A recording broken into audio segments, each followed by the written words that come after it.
Tiket pesawatmu sudah kubatalkan. Hahaha. Rasain. Sudah miskin belagu. Levelmu itu naik ojek, bukan pesawat. Hinaan ibu mertua dan adik iparku di dalam telepon sambil tertawa.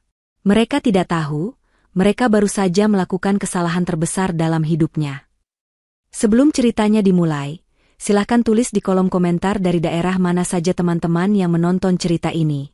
Jangan lupa like dan subscribe agar channel ini bisa semakin berkembang dan bisa mempersembahkan cerita yang lebih menarik lagi. Naila merapikan tepi hijabnya yang berwarna krem, memastikan penampilannya tetap profesional meski langkahnya tergesa. Koper kabin kecilnya berdecit pelan di lantai marmer Bandara Soekarno-Hatta yang ramai. Pagi itu, pukul 7, adalah saat paling sibuk. Naila melirik jam di pergelangan tangannya. Penerbangannya akan berangkat pukul 8.15. Masih ada banyak waktu, namun kegugupan tetap menjalari perutnya. Ini bukan sekadar perjalanan dinas biasa. Ini adalah presentasi final di depan Dewan Investor di Surabaya, sebuah proyek yang telah dia rintis sendirian selama 6 bulan terakhir. Jika berhasil, promosi menjadi manajer regional sudah di depan mata. Promosi itu bukan hanya soal jabatan, tapi soal pembuktian. Pembuktian bahwa dia, Naila, mampu berdiri di atas kakinya sendiri. Dia tiba di depan konter check-in maskapai yang lengang. Hanya ada satu keluarga di depannya. Naila menarik napas dalam-dalam, mencoba menenangkan debaran jantungnya.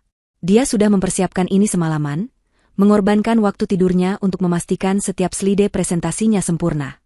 Dia bahkan tidak sempat berpamitan dengan suaminya, Rusdan, yang tadi malam lagi-lagi memilih menginap di rumah ibunya dengan alasan menemani Ibu Vivi yang katanya sedang tidak enak badan.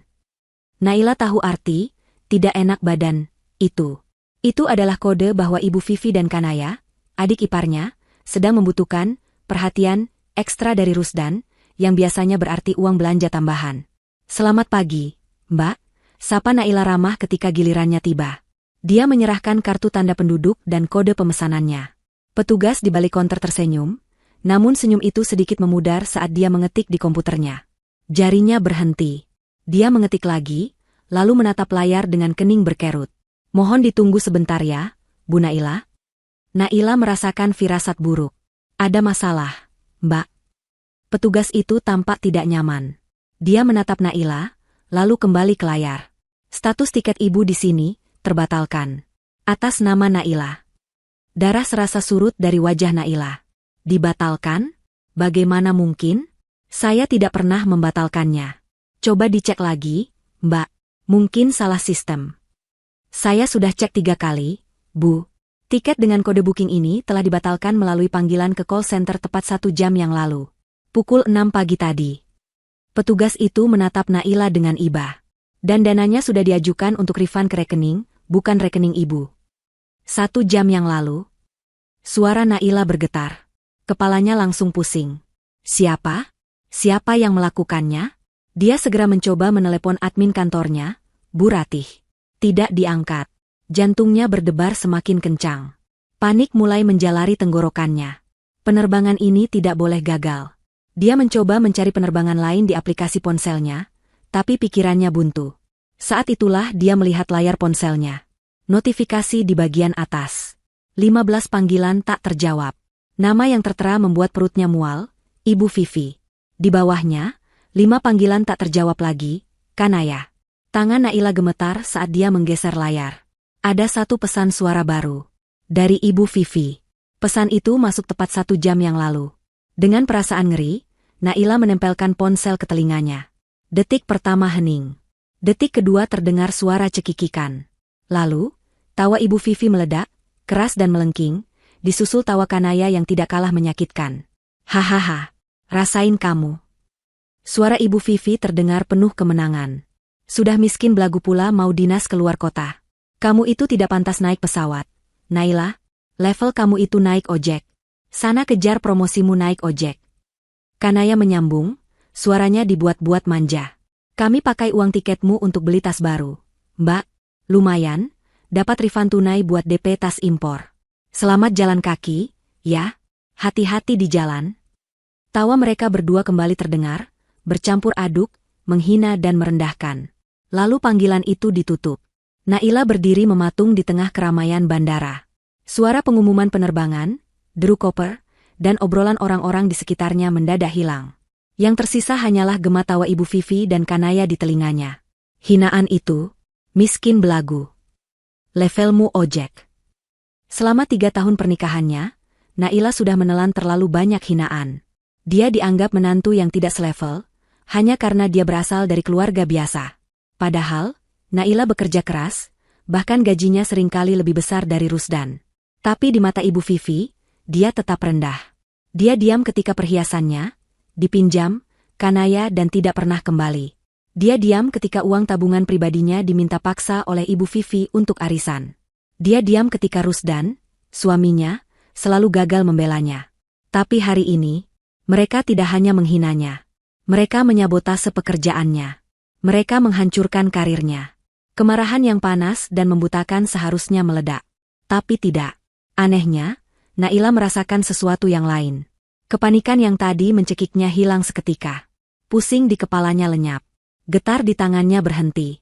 Semua emosi itu tergantikan oleh satu rasa. Rasa dingin yang menusuk. Ketenangan yang menakutkan. Naila menurunkan ponselnya. Wajahnya pucat, tapi matanya menyala tajam. Dia tidak akan menangis. Dia tidak akan menelepon Rusdan untuk mengadu. Dia tidak akan memaki-maki ibu mertuanya. Dia melihat jam besar di dinding terminal. Pukul 7:15. Penerbangannya sudah pasti hangus. Tapi ada penerbangan maskapai lain pukul 9, menuju Surabaya. Boarding akan ditutup sekitar pukul 8.30. Dia masih punya waktu. Tapi sebelum mengejar penerbangan itu, ada hal yang lebih penting. Naila berjalan pelan ke deretan kursi tunggu yang kosong. Dia duduk tegak. Dia membuka ponselnya. Bukan untuk mencari tiket baru. Belum. Dia membuka aplikasi lain. Aplikasi M-Banking. Ibu Vivi dan Kanaya telah memulai perang di waktu yang salah. Mereka lupa satu hal. Naila adalah seorang akuntan. Dialah yang mengelola semua keuangan keluarga, termasuk rekening Rusdan, dan semua kartu kredit tambahan yang mereka gesek setiap hari. Mereka memberinya hinaan. Dia akan memberi mereka pelajaran. Dia punya waktu 10 menit. Tepat 10 menit untuk membalas semua yang telah mereka lakukan. Dan balasan ini, tidak akan mereka lupakan seumur hidup. Waktu mulai berjalan. Naila menatap layar ponselnya, jarinya bergerak dengan cepat dan presisi. Tidak ada keraguan dalam setiap ketukannya. Selama ini, dia memegang kendali keuangan karena Rusdan menganggapnya rumit. Rusdan hanya tahu menerima gaji, dan menyerahkan sisanya pada Naila. Ibu Vivi dan Kanaya menganggap Naila adalah bendahara bodoh yang bisa diperas sesuka hati. Mereka tidak sadar, bendahara inilah yang memegang kunci brankas. Tindakan pertama, kartu kredit tambahan. Naila masuk ke aplikasi bank utama mereka. Di sanalah rekening gaji Rusdan dan rekening bersama mereka berada. Di menu, manajemen kartu, 2 nama itu muncul dengan jelas. Kartu Platinum atas nama Ibu Vivi. Kartu Gold atas nama Kanaya. Keduanya adalah kartu tambahan dari rekening bersama yang Naila isi dengan susah payah. Selama ini, Naila hanya bisa menggerutu dalam hati setiap melihat tagihan mereka yang membengkak untuk barang-barang mewah. Sekarang, dia tersenyum tipis. Jarinya menekan kartu atas nama Ibu Vivi. Pilihan, blokir sementara, dia abaikan. Dia memilih, blokir permanen. Sebuah kotak konfirmasi muncul. Alasan pemblokiran? Naila mengetik dengan lugas, aktivitas penipuan oleh pengguna kartu. Dia menekan, konfirmasi. Selesai. Kartu itu kini hanya sepotong plastik tak berguna. Dia mengulangi proses yang sama untuk kartu Kanaya. Blokir permanen. Alasan, penyalahgunaan fasilitas oleh pihak tidak bertanggung jawab. Konfirmasi. Selesai. 2 menit telah berlalu. Tindakan kedua, mengamankan aset pribadi. Naila beralih ke aplikasi bank keduanya.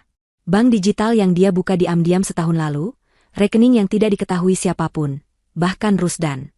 Ini adalah rekening, dana darurat, jika terjadi sesuatu yang buruk. Dan, sesuatu yang buruk, itu terjadi hari ini. Dia kembali ke bank utama. Di sana ada rekening tabungan atas namanya sendiri, berisi bonus-bonus hasil kerjanya dan sebagian gajinya yang berhasil dia sisihkan. Jumlahnya cukup besar. Dengan 3 ketukan cepat, Naila memindahkan 99% isi rekening itu ke rekening bank digital rahasianya. Transfer berhasil. Dia hanya menyisakan Rp50.000 di rekening lamanya. Dia melakukan hal yang sama pada rekening investasinya. Mencairkan sebagian reksadana pasarnya dan memindahkannya ke tempat aman. 5 menit telah berlalu. Tindakan ketiga, perangkap untuk Ibu Vivi. Naila kembali ke rekening bersama.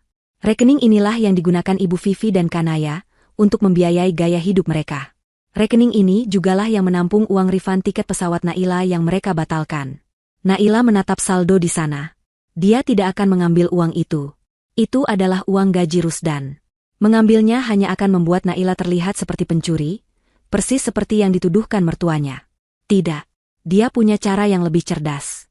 Dia masuk ke menu, pembayaran otomatis. Daftar tagihan bulanan muncul. Tagihan listrik rumah mewah Ibu Vivi. Tagihan TV kabel premium. Tagihan internet unlimited. Cicilan mobil baru Kanaya yang dibeli atas nama Rusdan. Semua diatur auto debit dari rekening ini. Satu persatu, Naila menekan tombol, hentikan. Dia menghentikan semua pembayaran otomatis. Listrik, air, internet, TV, cicilan mobil. Semuanya. Dia membiarkan uang gaji Rusdan utuh di rekening itu. Tapi uang itu tidak akan bisa dipakai untuk membayar kemewahan mereka secara otomatis. Mereka harus membayarnya secara manual. Dan Naila tahu, Ibu Vivi dan Kanaya terlalu malas dan terlalu bodoh untuk mengurus tagihan. Mereka baru akan sadar ketika listrik mereka padam dan debt collector datang mengambil mobil Kanaya. 8 menit telah berlalu. Tindakan keempat, pesan pengantar. Naila membuka aplikasi WhatsApp. Dia membuka grup keluarga yang dinamai Ibu Vivi, Keluarga Bahagia. Nama yang ironis. Dia melihat Ibu Vivi dan Kanaya baru saja online 2 menit yang lalu. Mungkin sedang mengagumi hasil jarahan mereka. Naila mengetik satu pesan singkat. Jelas dan menusuk. Untuk Ibu Vivi dan Kanaya. Silakan nikmati belanjaan terakhir kalian. Mulai detik ini, pakai uang kalian sendiri. Dia menekan tombol kirim. Centang 2 biru muncul seketika. Tepat 9 menit. Tindakan kelima, penerbangan. Naila menutup semua aplikasi perbankan. Dia kini membuka aplikasi maskapai penerbangan yang berbeda. Dia mencari penerbangan ke Surabaya. Pukul 9 pagi. Masih ada kursi. Dia tidak memilih kelas ekonomi. Dia menekan pilihan, first class. Dia tidak akan membiarkan mereka merusak harinya. Dia tidak akan membiarkan mereka membuatnya merasa miskin. Dia akan terbang ke Surabaya, memenangkan proyek itu, dan dia akan melakukannya dengan penuh gaya. Dia mengeluarkan kartu kredit darurat perusahaan. Kartu yang hanya dia gunakan untuk urusan dinas yang sangat penting. Ini adalah urusan penting. Dia memasukkan nomor kartu, membayar tiket termahal itu, dan menekan konfirmasi. Tiket terbit. Check-in daring berhasil. Boarding pass digital muncul di layarnya. Tepat 10 menit. Naila berdiri. Dia merapikan kembali hijabnya. Rasa dingin tadi telah berubah menjadi energi yang fokus. Dia mengambil gagang kopernya dan berjalan dengan langkah tegap menuju pemeriksaan keamanan. Di saat yang bersamaan, puluhan kilometer dari sana, di sebuah mal mewah di pusat kota. Ibu Vivi dan Kanaya baru saja keluar dari butik tas mewah. Tawa mereka masih belum reda. Lihat, Bu. Warnanya cantik sekali. Seru Kanaya, memamerkan tas kecil berwarna merah muda yang baru saja mereka beli. Tentu saja. Itu kan hasil kita memberi pelajaran pada si Naila sombong itu. Sahut Ibu Vivi, menenteng tas belanjaannya sendiri. Rasakan dia, sekarang pasti sedang menangis di bandara. Biar dia tahu siapa penguasa di rumah ini. Mereka memutuskan untuk merayakannya dengan makan siang mewah di restoran Jepang favorit mereka. Setelah memesan menu paling mahal, mereka mengobrol dengan riang. Saat tagihan datang, Ibu Vivi dengan angkuh mengeluarkan kartu kredit platinumnya. Pelayan mengambil kartu itu, menggeseknya, dan kembali dengan wajah bingung. Maaf, Ibu. Kartunya ditolak. Ibu Vivi melotot. Ditolak? Tidak mungkin. Coba lagi. Pasti jaringan jelek. Pelayan itu menggeseknya lagi. Masih ditolak, Bu. Pakai punyaku saja, Bu. Kanaya menyodorkan kartu emasnya. Pasti lancar. Pelayan menggesek kartu Kanaya. Ditolak juga, Bu. Wajah mereka berdua mulai pucat. Pengunjung meja sebelah mulai melirik. Ini pasti ada yang salah, bentak Ibu Vivi, mulai panik. Saat itulah ponsel Kanaya berbunyi. Notifikasi WhatsApp. Dari Naila. Kanaya membacanya dengan suara pelan, silakan nikmati belanjaan terakhir kalian. Mulai detik ini, pakai uang kalian sendiri. Ibu Vivi merebut ponsel itu. Matanya membelalak membaca pesan itu. Dia langsung mencoba membuka aplikasi M-Banking untuk mengecek saldo. Saldo masih ada. Tapi kemudian dia mencoba membeli pulsa. Gagal. Dia mencoba membayar tagihan. Gagal. Lalu dia teringat kartu kreditnya. Naila AAA. Ibu Vivi menjerit begitu keras, hingga seisi restoran menoleh padanya. Dia merasakan pusing yang hebat. Ponsel di tangannya terjatuh ke lantai. Dia hampir pingsan. Jeritan Ibu Vivi di restoran Jepang itu begitu melengking, hingga membuat sumpit di tangan seorang pengunjung di meja seberang terjatuh. Semua mata sontak tertuju pada meja mereka. Ibu Vivi terengah-engah, wajahnya yang tadi angkuh kini pucat pasi, dan tangannya mencengkeram tepi meja. Ponselnya yang tergeletak di lantai masih menyala, menampilkan pesan singkat dari Naila. Kanaya, di sebelahnya, membeku. Air matanya mulai menggenang, bukan karena sedih, tapi karena malu yang luar biasa. Ada apa, Bu? Kartunya masih belum bisa, tanya pelayan dengan sopan, namun matanya menyeratkan kecurigaan. Pasti jaringan. Desis Ibu Vivi, mencoba menguasai diri. Coba lagi. Saya ini pelanggan tetap di sini. Sudah 5 kali, Bu, kata pelayan itu, suaranya kini terdengar lebih dingin. Kedua kartu ini statusnya diblokir permanen. Manajer restoran, seorang pria parubaya yang rapi, datang menghampiri. Selamat siang, Ibu Vivi. Ada masalah yang bisa saya bantu? Manajer, bagus. Jaringan di restoran Anda ini jelek sekali. Kartu saya tidak bisa digesek. Sembur Ibu Vivi, masih mencoba menyalahkan pihak lain. Manajer itu melirik ke mesin kasir kecil yang dibawa pelayan. Mesin kami online, Bu. Tidak ada masalah jaringan. Total tagihan Ibu hari ini Rp3.200.000. Mohon diselesaikan pembayarannya. 3 juta. Wajah Kanaya semakin pucat. Dia melirik tas belanjaan baru di kakinya, yang tadi dia pamerkan dengan bangga. Sekarang tas itu terasa seperti beban yang berat. Mas, dompetku ketinggalan, bisik Kanaya pada ibunya. Dia memang tidak pernah membawa uang tunai, selalu mengandalkan kartu yang dibiayai Naila. Ibu Vivi menatap Kanaya dengan marah. Bodoh kamu, hardiknya. Dia mencoba membuka aplikasi M-Banking di ponselnya yang baru dia pungut. Tangannya gemetar hebat. Dia melihat saldo gaji Rusdan. Uangnya masih ada. Lega. Tapi ketika dia mencoba melakukan transfer untuk membayar, aplikasi itu meminta kode otentikasi yang dikirim ke nomor Naila. Naila pasti sudah mengubah semua pengaturan keamanan. Dia terjebak. Bu, desak sang manajer. Pengunjung lain mulai berbisik-bisik. Ibu Vivi, sosialita yang terkenal sombong di kalangan teman-teman arisannya, kini terlihat seperti pesakitan. Dengan tangan gemetar dan harga diri yang hancur lebur, Ibu Vivi terpaksa melakukan hal yang paling dia benci. Dia membuka kontak WhatsApp-nya dan menelepon salah satu teman arisannya yang dia tahu juga sedang berada di mal itu. Halo, Jeng Rika? Aduh, Jeng tolong Ibu sebentar, ini Ibu di restoran Sukizen. Jeng, bisa tolong pinjami Ibu uang tunai dulu? 3 juta saja. Dompet Ibu ketinggalan di rumah. Terdengar tawa pelan dari seberang telepon. Tumben sekali, Jeng Vivi? Bukannya Jeng Vivi anti bawa tunai?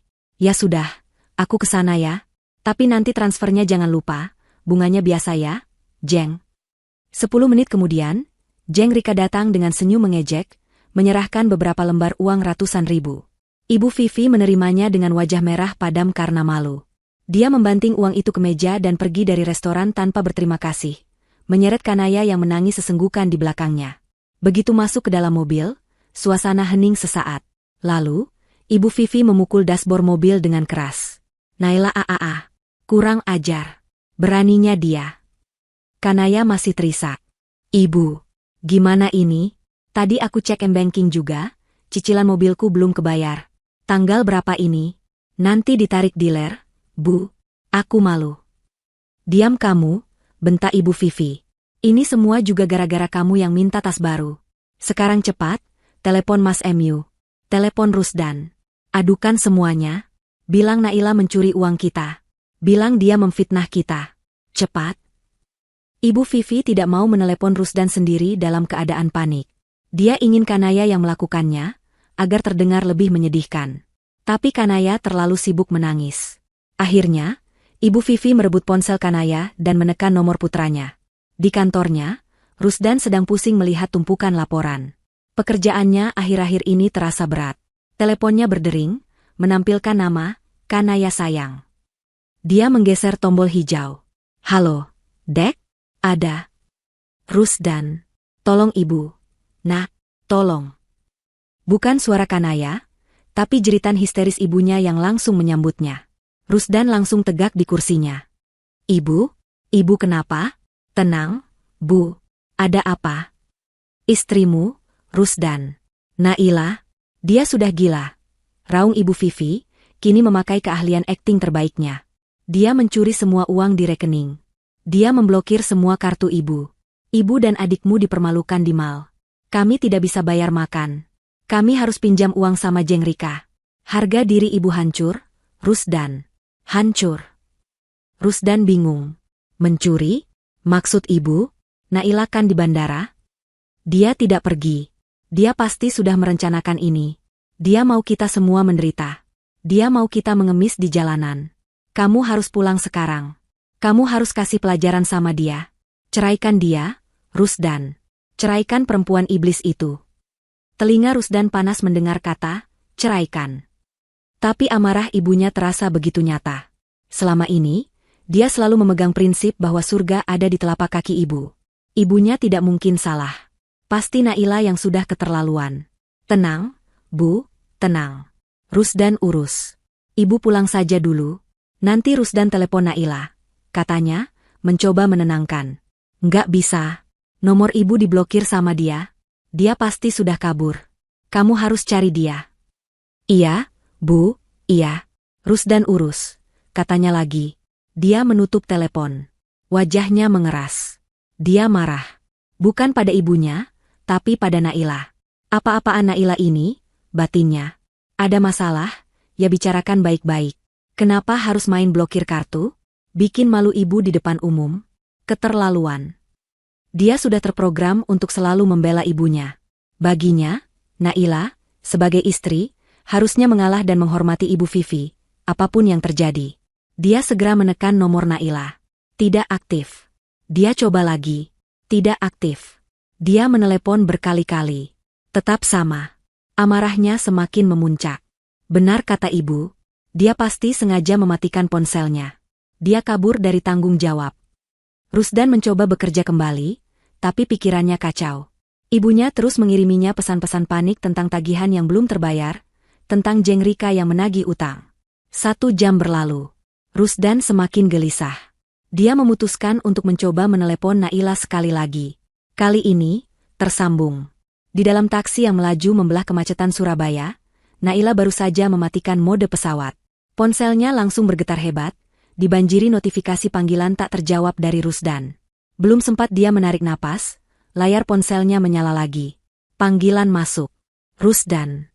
Naila menatap layar itu sejenak. Dia tahu persis apa yang akan terjadi. Dia menarik napas panjang, menenangkan dirinya, lalu menggeser tombol hijau. Dia tidak bersuara.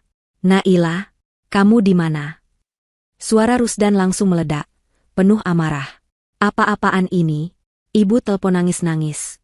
Kenapa kamu blokir kartu ibu dan Kanaya? Kamu mau bikin malu keluargaku.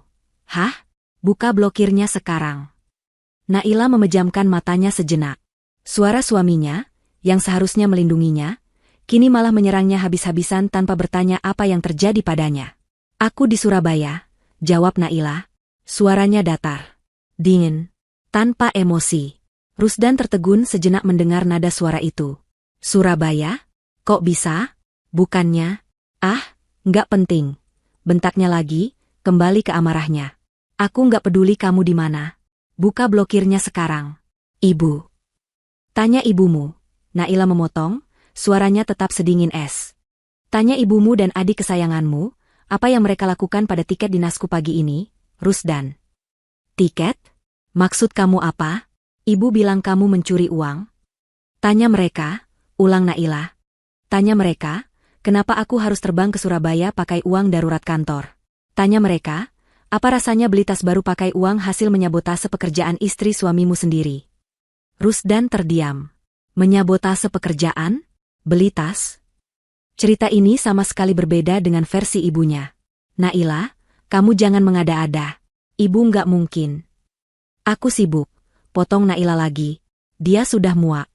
Ada rapat penting besok pagi yang harus aku menangkan. Rapat yang hampir saja gagal karena kelakuan ibumu. Jangan ganggu aku. Naila, jangan berani kamu tutup teleponnya.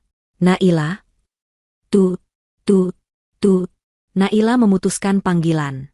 Dia mematikan ponselnya. Air mata akhirnya menggenang di pelupuk matanya, tapi bukan air mata kesedihan. Itu air mata kelegaan. Dia akhirnya melakukannya. Dia akhirnya melawan. Di kantornya, Rusdan menatap ponselnya dengan bingung. Naila menutup teleponnya. Naila tidak pernah berani menutup teleponnya, apalagi saat dia sedang marah. Dan nada suara itu, bukan nada suara Naila yang lembut yang dia kenal. Itu suara orang asing. Tenang, dingin, dan penuh kuasa. Apa yang mereka lakukan pada tiket dinasku? Kalimat itu terngiang-iang di kepalanya. Tiba-tiba, dia merasa tidak yakin. Ibunya bilang Naila mencuri. Naila bilang ibunya menyabotase tiket. Salah satu dari mereka berbohong. Dan untuk pertama kalinya dalam hidupnya, Rusdan tidak yakin siapa pembohongnya. Kegelisahan yang aneh mulai menjalari hatinya. Ada sesuatu yang sangat tidak beres di sini. Keesokan paginya, Naila berdiri di depan ruang rapat besar di sebuah hotel bintang 5 di Surabaya. Dia menatap pantulan dirinya di kaca jendela. Wanita berhijab biru tua itu tampak tenang. Semalam dia tidak bisa tidur nyenyak, tapi dia tidak membiarkan kelelahan merusak penampilannya. Dia memoles wajahnya dengan riasan tipis namun tegas. Matanya, meski sedikit sembab, memancarkan fokus yang tajam. Semua amarah, kekecewaan, dan rasa sakit yang dia rasakan kemarin, telah dia ubah menjadi bahan bakar. Dia tidak lagi berjuang untuk promosi. Dia berjuang untuk harga dirinya.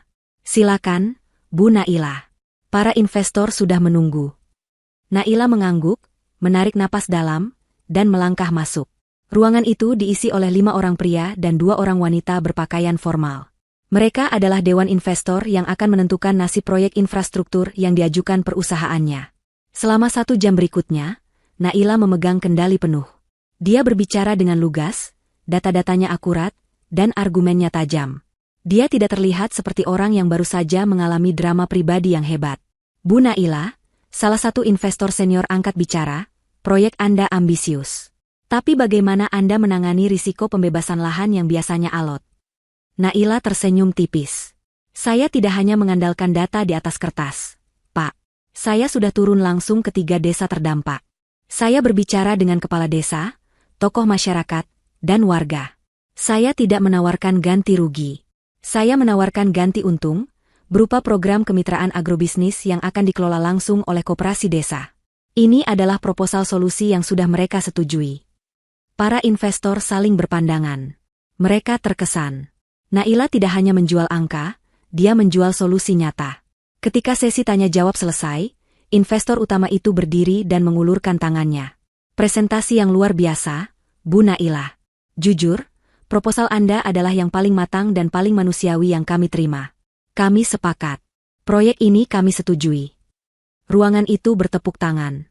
Naila merasakan beban ribuan ton terangkat dari bahunya. Dia berhasil. Dia menang. Sementara Naila merayakan kemenangannya, ribuan kilometer jauhnya, Rusdan sedang melalui nerakanya sendiri. Dia tidak bisa tidur semalaman. Perkataan Naila dan jeritan ibunya terus berperang di kepalanya. Pagi itu, dia tidak bisa fokus bekerja. Tanya mereka soal tiketku. Rusdan akhirnya tidak tahan. Dia harus tahu kebenarannya. Dia membuka komputer di ruang kerjanya. Dia teringat, semua email pemesanan dan tagihan keluarga selalu masuk ke satu alamat email bersama yang Naila buat agar mudah dikelola. Rusdan jarang membukanya, tapi dia tahu kata sandinya. Dia masuk ke email itu. Kotak masuknya penuh dengan tagihan yang baru masuk. Tagihan listrik, TV kabel, internet. Dan benar saja, di sampingnya ada tanda, pembayaran gagal. Rencana Naila mulai berjalan. Tapi bukan itu yang Rusdan cari. Dia mengetik di kolom pencarian, Surabaya. 1 email muncul. Dari maskapai penerbangan. Konfirmasi pemesanan, Naila, Surabaya. Itu email pemesanan tiket asli. Dipesan 2 minggu lalu. Lalu, dia teringat sesuatu. Jika ada pembatalan, email konfirmasinya pasti ada. Dia mengecek kotak masuk. Tidak ada. Dia mengecek folder spam. Tidak ada. Dengan perasaan yang semakin tidak enak, dia mengklik folder trash atau sampah. Dan di sanalah email itu berada. 2 email. Berdampingan. Email pertama, konfirmasi pembatalan tiket, kode booking Naila. Email itu dikirim pukul 6 pagi kemarin. Email kedua, konfirmasi refund berhasil. Jantung Rusdan berdebar kencang. Tangannya gemetar saat mengklik email kedua. Refund sejumlah harga tiket telah berhasil ditransfer ke rekening bank dengan nomor. Mata Rusdan membelalak. Dia hafal nomor rekening itu. Itu adalah nomor rekening pribadi Kanaya. Darah serasa surut dari wajahnya. Ibunya, adiknya, mereka berbohong. Mereka tidak hanya menghina Naila. Mereka benar-benar melakukannya. Mereka membatalkan tiketnya dan mencuri uangnya. Tiba-tiba dia teringat sesuatu yang lain. Naila pernah bilang kalau pesan suara dari ponselnya terkadang disalin otomatis ke email. Dengan tangan yang gemetar hebat, dia mengetik di kolom pencarian, pesan suara. Sebuah file audio muncul. Diterima kemarin. Pukul 7.01 pagi. Pengirim, Ibu Vivi. Rusdan menelan ludah. Dia ragu-ragu sejenak. Bagian dari dirinya tidak ingin tahu. Bagian dirinya ingin menutup email itu dan terus hidup dalam kebohongan yang nyaman. Tapi dia harus tahu. Dia mengambil headphone-nya, memasangnya, dan menekan tombol play. Hening sejenak. Lalu, hahaha, rasain kamu. Suara tawa ibunya, Ibu Vivi, melengking nyaring di telinganya. Sudah miskin belagu pula mau dinas keluar kota. Kamu itu tidak pantas naik pesawat. Naila, level kamu itu naik ojek. Sana kejar promosimu naik ojek. Rusdan memejamkan mata. Rasa mual naik ke tenggorokannya. Lalu suara adiknya, Kanaya. Kami pakai uang tiketmu untuk beli tas baru. Mbak, lumayan, dapat refund tunai buat DP tas impor. Selamat jalan kaki, ya. Hati-hati di jalan. Tawa mereka berdua meledak bersamaan. Menghina. Kejam. Rusdan merobek headphone dari kepalanya seolah benda itu membakarnya. Dia tidak bisa bernapas. Dia berlari ke kamar mandi kantor, membungkuk di atas wastafel, dan muntah hebat. Dia muntah bukan hanya karena sarapannya, tapi karena rasa jijik. Jijik pada keluarganya. Dan lebih dari itu, jijik pada dirinya sendiri. Dia mengingat panggilannya pada Naila kemarin. Dia mengingat bagaimana dia membentak Naila, menuduhnya, dan menyuruhnya membuka blokir. Dia membela orang-orang yang baru saja dia dengar menertawakan penderitaan istrinya. Dia mencipratkan air ke wajahnya. Wajah di cermin itu adalah wajah seorang pengecut. Seorang anak ibu yang bodoh. Kemarahan yang dingin, jenis kemarahan yang berbeda dari yang pernah dia rasakan, kini menguasainya. Dia mengambil kunci mobilnya. Dia tidak peduli lagi dengan pekerjaan. Dia keluar dari kantor, mengabaikan panggilan resepsionis. Dia mengemudikan mobilnya dengan kecepatan tinggi, bukan ke apartemennya, tapi ke rumah ibunya. Dia harus melihat wajah mereka saat dia mengkonfrontasi mereka. Dia membanting pintu mobil dan menyerbu masuk ke rumah. Ibu Vivi dan Kanaya sedang duduk di ruang tamu, menonton sinetron di TV. Mereka tampak kesal, mungkin karena kartu kredit mereka masih terblokir. Nah, itu Rusdan pulang. Seru Ibu Vivi, wajahnya langsung dibuat sedih. Gimana, Nak? Sudah kamu ceraikan istri durhakamu itu? Dia benar-benar keterlaluan, Ibu. Rusdan tidak berkata apa-apa. Dia berdiri di tengah ruangan, menatap mereka berdua dengan tatapan yang belum pernah mereka lihat. Ojek, katanya pelan. Ibu Vivi dan Kanaya membeku. Apa, Mas? Maksudnya apa? Tanya Kanaya, bingung. Levelnya ojek, kata ibu, kan? Suara Rusdan meledak, menggelegar di seluruh ruangan. Dia mencabut ponselnya, tidak memutar rekaman suara. Dia memutar rekaman itu di kepalanya. Ibu batalkan tiket Naila, katanya. Itu bukan pertanyaan, itu pernyataan. Wajah Ibu Vivi langsung berubah pucat pasi. Rusdan kamu tahu dari mana? Dengar, Nak, itu Naila yang mulai. Dan Kanaya yang ambil uang refundnya. Teriaknya lagi, kini menatap adiknya. Kanaya tersentak kaget, wajahnya ketakutan. Mas itu cuma bercanda. Gagap Kanaya. Bercanda? Suara Rusdan bergetar hebat. Air mata kemarahan dan rasa malu menggenang di matanya. Kalian hampir menghancurkan karirnya. Kalian mencuri uangnya. Kalian memfitnah dia. Kalian bilang dia mencuri uang kalian. Dia menatap ibunya. Ibu bilang dia iblis. Ibu menyuruhku menceraikannya. Rusdan tertawa. Tawa yang terdengar mengerikan. Aku yang iblis. Karena membiarkan kalian melakukan ini padanya selama bertahun-tahun. Aku yang bodoh. Ibu Vivi melihat kendalinya atas putranya menghilang. Dia panik. Dia beralih ke senjata andalannya, drama. Berani kamu bilang ibumu begitu? Raungnya, kini ganti menangis. Kamu anak durhaka. Kamu lebih bela istri mandul itu daripada ibu yang melahirkan kamu. Kamu. Cukup, bentak Rusdan. Kata, mandul, itu adalah tamparan terakhir. Cukup, Bu. Suaranya kembali tenang, tapi ketenangan itu jauh lebih menakutkan daripada amarahnya. Iya, mulai hari ini, saya memang lebih membela dia. Karena Naila adalah istri saya. Dan kalian? Dia memandang Ibu Vivi dan Kanaya dengan tatapan jijik yang tak terselubung. Kalian sudah selesai. Rusdan berbalik badan. Rusdan. Jangan pergi. Rusdan. Anak durhaka. Kembali kamu. Rusdan. Dia terus berjalan, mengabaikan jeritan dan makian ibunya. Dia masuk ke mobilnya dan membanting pintu. Dia duduk terdiam di belakang kemudi, tangannya gemetar. Titik baliknya telah tiba. Dia akhirnya sadar siapa musuh sebenarnya. Dia tahu, meminta maaf pada Naila tidak akan cukup. Dia harus membuktikannya. Dia harus memenangkan kembali kepercayaan istrinya, bahkan jika itu berarti dia harus menghancurkan keluarganya sendiri. Naila baru saja menyelesaikan makan malam perayaan dengan tim proyek dari kantor cabangnya di Surabaya, ketika ponselnya bergetar.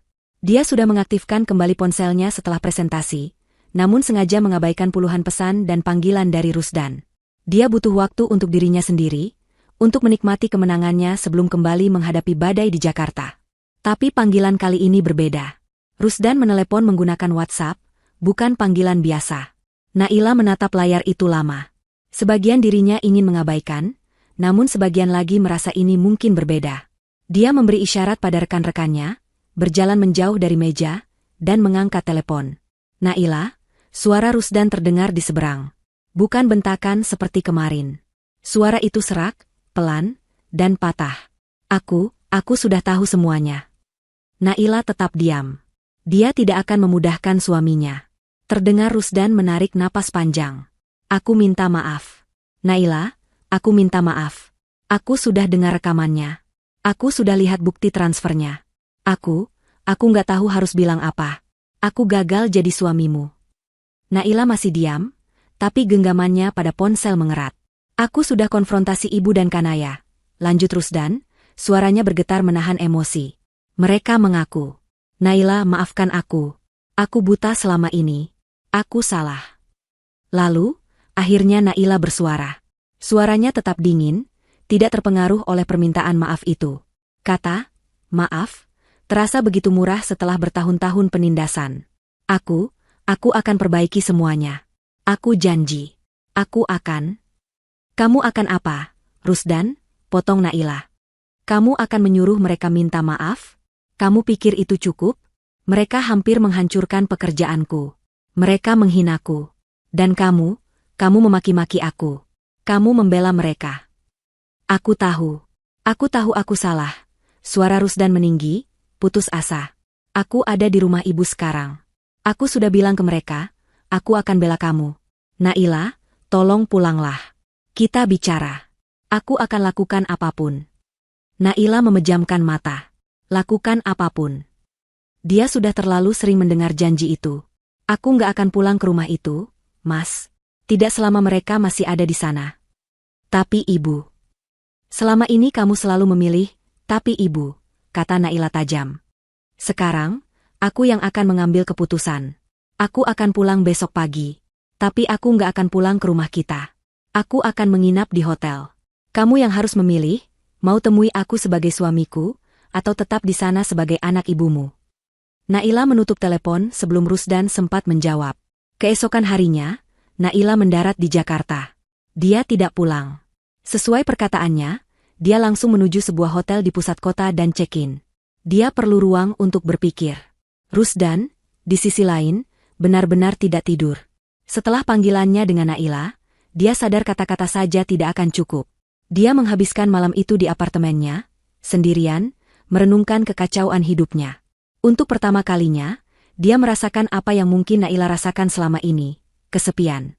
Pagi harinya, dia menelepon Naila lagi. "Kamu di mana?" "Hotel Emerald," jawab Naila singkat. 1 jam kemudian, Rusdan tiba di lobi hotel. Dia melihat Naila sedang duduk di sofa, minum kopi, tampak tenang dan terkendali. Jauh berbeda dengannya yang tampak kacau dengan kantung mata menghitam. Rusdan duduk di depannya. "Naila, aku sudah mengambil keputusan," kata Naila, meletakkan cangkir kopinya. Dia menatap lurus ke mata suaminya. Tidak ada lagi kelembutan di sana, hanya ketegasan seorang pebisnis. "Apapun itu, aku akan terima. Asal jangan minta cerai," kata Rusdan cepat. Naila mengabaikan kalimat terakhir. Dia membuka tasnya dan mengeluarkan sebuah amplop coklat tebal. Dia mendorongnya ke seberang meja. "Ini," katanya. Rusdan menatap amplop itu dengan bingung. Dia membukanya perlahan. Matanya membaca kop surat di atasnya. Kantor pengacara. Jantungnya berdebar. Dia menarik keluar isinya. Itu bukan surat gugatan cerai. Itu adalah salinan sertifikat hak milik, SHM, atas rumah yang mereka tinggali selama ini. Dan nama yang tertera di sertifikat itu hanya satu, Naila. Rusdan membacanya dengan syok. "Ini, rumah ini, atas namamu." 100%, kata Naila tenang. "Aku membelinya 3 bulan sebelum kita menikah.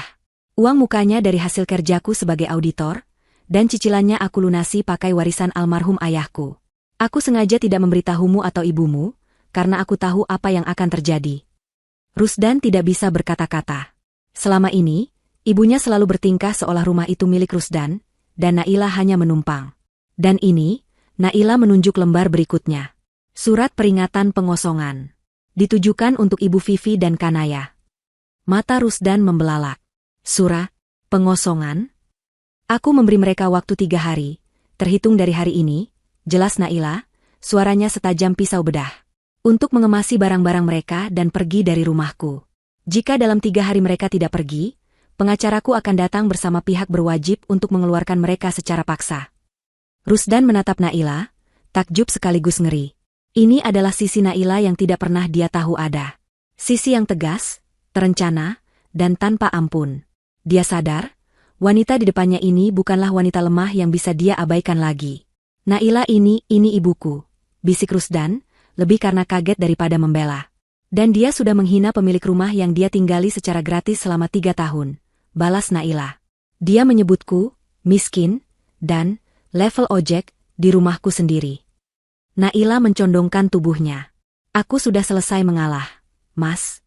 Selama ini aku diam, aku sabar, karena aku menghormatimu sebagai suamiku. Tapi kesabaranku habis di bandara kemarin. Aku tidak akan tinggal satu atap lagi dengan orang-orang yang sudah menusukku dari belakang." Dia bersandar kembali. "Aku sudah berikan suratnya pada pengacaraku. Tugasmu sederhana.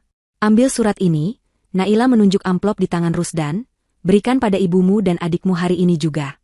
Pastikan mereka mengerti isinya." Rusdan menelan ludah. Tangannya yang memegang surat itu gemetar.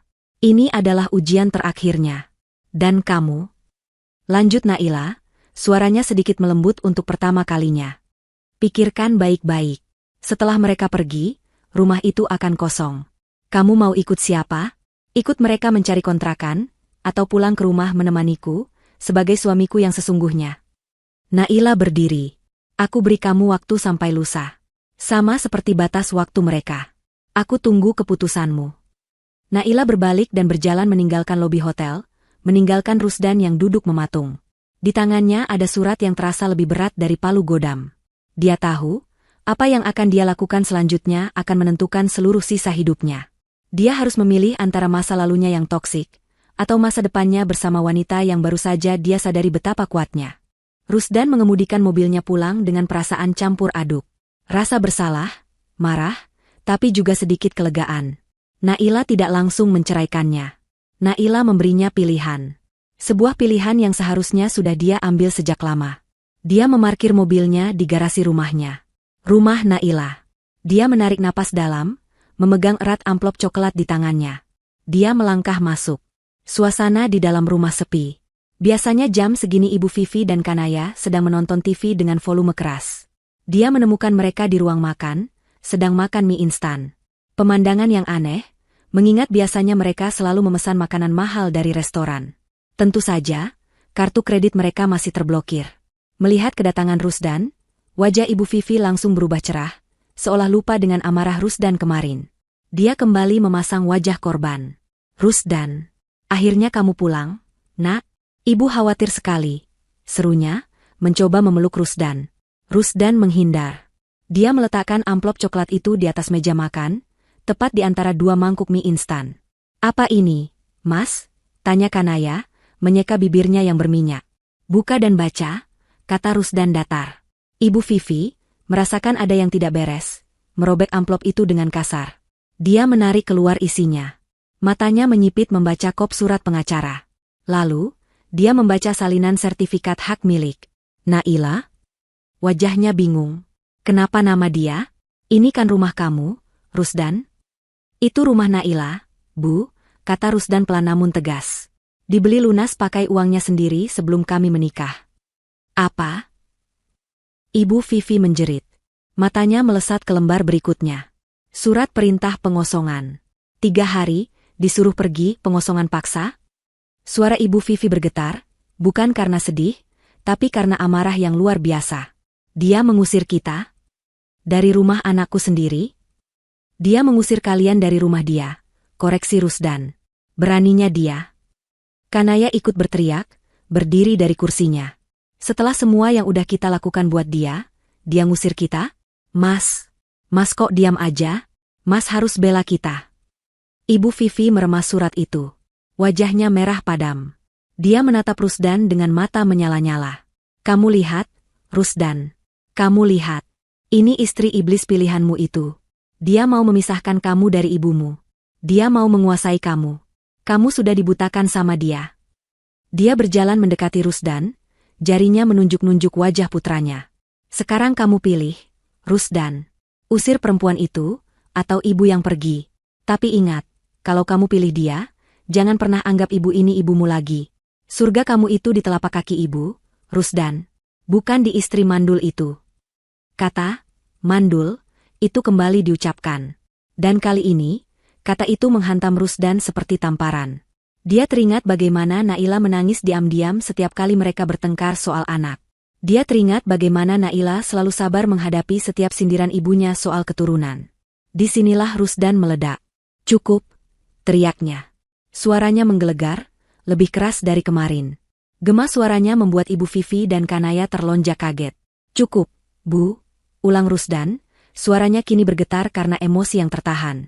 Jangan pernah ibu sebut istri saya mandul lagi. Ibu tahu, alasan kita belum punya anak itu bukan karena Naila. Tapi karena saya yang mandul. Bu. Keheningan total memenuhi ruang makan. Ibu Vivi membeku. Kanaya menutup mulutnya dengan ngeri. Dokter sudah bilang begitu 6 bulan lalu. Lanjut Rusdan, air mata kini mengalir di pipinya. Naila yang menemani saya tes. Naila yang menenangkan saya. Naila yang bilang itu tidak penting, yang penting kita bersama. Dia menjaga rahasia saya, Bu.